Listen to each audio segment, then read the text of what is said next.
Just miserable. Where's Jesse to tell us that the planets align in fucking coordinates or something this month? Probably knows that my response will be to tell him to shove it up his ass. Well, I asked him to be here, so if he was, and I just asked him, so it's not like he's not here because whatever. That's fine, but I mean, don't give me that hippy dippy shit, you know. I mean, I love Jesse, and sometimes like there's a place for it, but when he overdoes it, when you're just like, come on. Not everything is fucking rainbows and fucking unicorns. Like, stop, you know. Yeah. Stop trying to look so much into this and just realize just some things are fucked. Right. Yeah, some things are fucked, or you fucked up, or other people fucked up, or whatever. Yeah, I'm still like, honestly, like I know obviously that you're, you know, there's probably no words to describe how you feel with regards to your channel, but like it really it doesn't sit well with me. Like it's you know, like sometimes like you get mad and you react, but like, you know, when you start to like, what's the word? Simmer. Yeah. Yeah. That's my biggest problem, because like I get bad when I start to simmer, when like it's not like an overreaction, it's like a buildup. I've had a lot of people send me similar type of messages, like where they're like, I've had enough type like weird. And I think part of it is because I know that the other day I was like, you know, it's on now and now it's going to be a, you know, type of deal. But I think in the end, like, and I'll get more aggressive right now than I've ever been. But there's you know, in the end, you know, my personality, despite the screaming and the anger and the things I can say, you know, I will a lot of times default to the more passive side of things. And I think that I think what that's doing is people who, because I'm like this a lot. I don't like I get very upset if one of my youngest kid gets taken advantage of or like bullied by one of the older kids. That makes me very angry. I don't like bullies. I don't like people who maybe pick on somebody who's less, you know, advantaged or whatever. The dog came home the other day with the thing on her head because she got spayed, and my son was. The 3-year-old was slapping her head, and I was really mad at him. And it's just whoever the weakest person is, that is the person that I immediately want to defend if there's a reason to, and I get really upset. And I think what happens is a lot of times I default on some of these issues, and a lot of the like-minded people out there that are like that, you know, maybe like you or maybe like other people, they see that and they're like, people have had enough. Like they're like, I'm sick of that Cronin won't, you know what I mean, that he's going to take this. I'm not going to let him. I'm going to do something now. And that's... No, but this, I think there's, maybe if Jesse was here, he'd talk about some sort of hippy dippy shit, but like that's why it hits me, you know, like it just doesn't sit well with me, because it's like, I've gone through this so many times. I've seen this happen over and over again. Now, you know, now it's personal because it's affecting your ability to produce for your family. Before, you had a job, you were able to get around it and stuff, but like now it's like it's personal, and a lot of people are feeling that, and a lot of people are just tired of the drama, tired of having to continually have to like encounter these sorts of things, then when all they really want to do is just fucking step away from their miserable lives for a few moments and watch what you do and laugh. Like, people now are rightfully pissed, and I say fucking bring the end game. Fucking send everybody out, and you know, don't just declare this a war. Declare this a victory by effectively destroying whoever this individual is. And you have enough people that are willing to back you up, you know, to do what's needed. You know, you don't have to send them to like put comments in a chat, but like once you figure out who it is, it's like, okay, we know who it is. Flag them, you know, destroy them. Go on to media, on social media, and tell people that this is what this guy did to you and your family. Well, like, it has to be like, publish his name, or give me that information and I'll get his name published. Because the thing is, though, like I told you, I've got my Avengers, and you know, we play dirty. I like that, and here's the other thing too. My opinion is, I go after anybody who thinks they're going to take advantage of the situation, because it could be them that did it. Like, two examples are, first of all, and this is the only one I'll talk about. Ken's not here. He's not here to whatever. But, you know, Ken doesn't mind that, you know, he believes it's Young Republican. He absolutely believes him. And he states that Young, you know, has said on his stream that this is going to happen this weekend. So you got Young who said this is going to happen, and then it does. And then you've got Vikings who's got a video live stream coming up, and we know how desperate and thirsty he is for some kind of attention over there with the bye-bye Joe Cronin comment. I take that as you're both guilty at this point. Like, it doesn't, even if one of them did it or somebody else did it, no, they're claiming it like ISIS.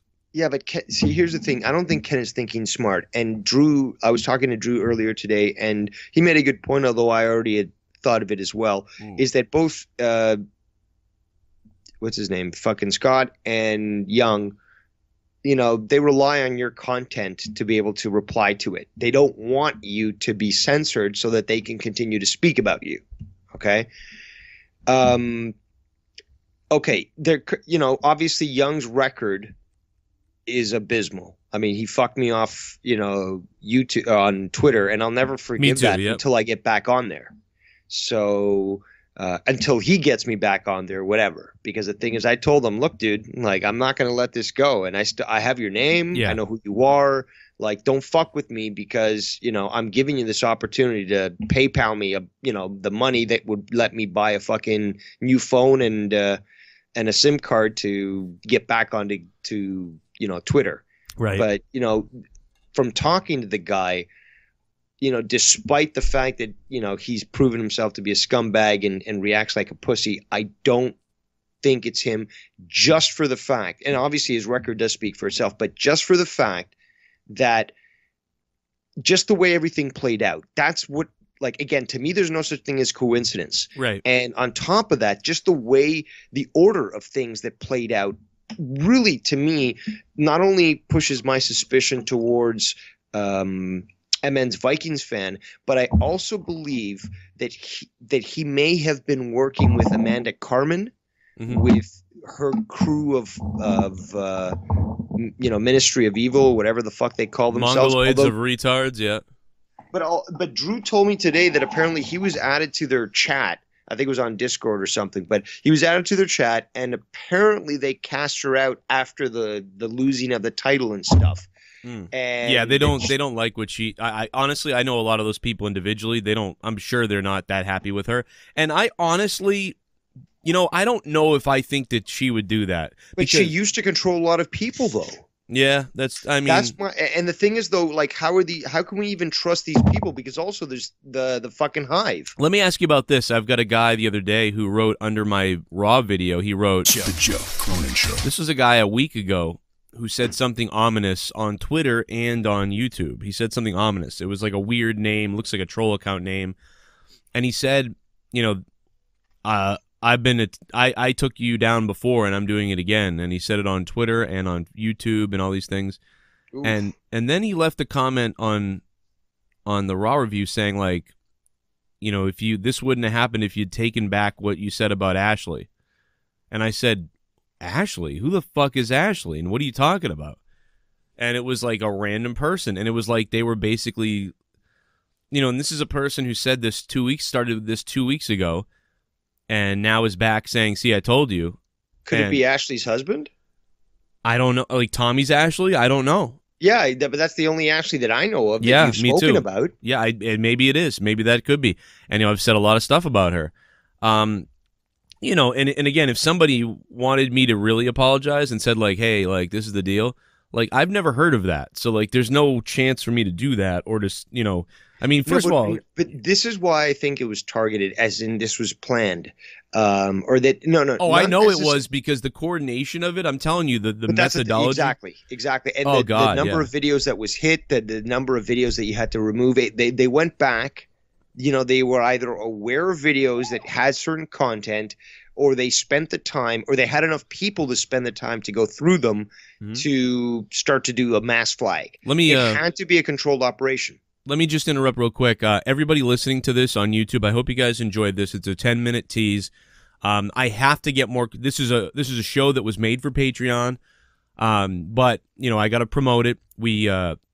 the best way to reach me is to get me on JoeCroninShow.net, the corrupted YouTube, and Patreon. Patreon is huge. So this is a $10 VIP podcast, and we're going to continue talking and speculating. I've got some things to bring up and mention, evidence. And also, other people are going to be joining us here throughout this podcast before Out of Nowhere Wrestling podcast tonight. So $10 VIP. Come on over to Patreon, and you can listen to the rest of this podcast. I hope you enjoyed the tease. I appreciate all the support. Please write anything down below you'd like to write in regards to this, and I'll pick it up the next podcast. And, thanks to Dave Rose, and we're going to continue, and we're going to bring in some other people as well. Okay, so now we can continue for the patron people, and I think we may we may add Drew a little bit later, but I will say this though is despite your feelings, your mutual feelings between you and Scott, for example, I honestly don't believe that it's him. Don't believe it's him either. He wouldn't do it. Scott's the type of individual that will claim he's one of the few individuals actually in this community that is actually willing to claim responsibility for any action that he does. Right. He might troll you at first and stuff, but eventually be like, "Yep, that was me. I had fun. Yeah, I had a laugh." You said at your expense. Well, he would have said it He would have said it because Saturday night he stated that I said something about taking his channel down. What it is we were doing this whole thing that started on Ken's deal, and then it came over to Tarr's, and it was like my finisher is, this guy's finisher is cancer, this guy's finisher is this. And I had heard Scott say something about, Rocky's crew taking down his video. Whether that's true or not, I don't know, but I'd heard him say that. So I said, Scott's finisher is, flags on YouTube or something like that. So that triggered Scott to think that maybe I was threatening him to do it or something. You have to know this about me, that I just don't do that.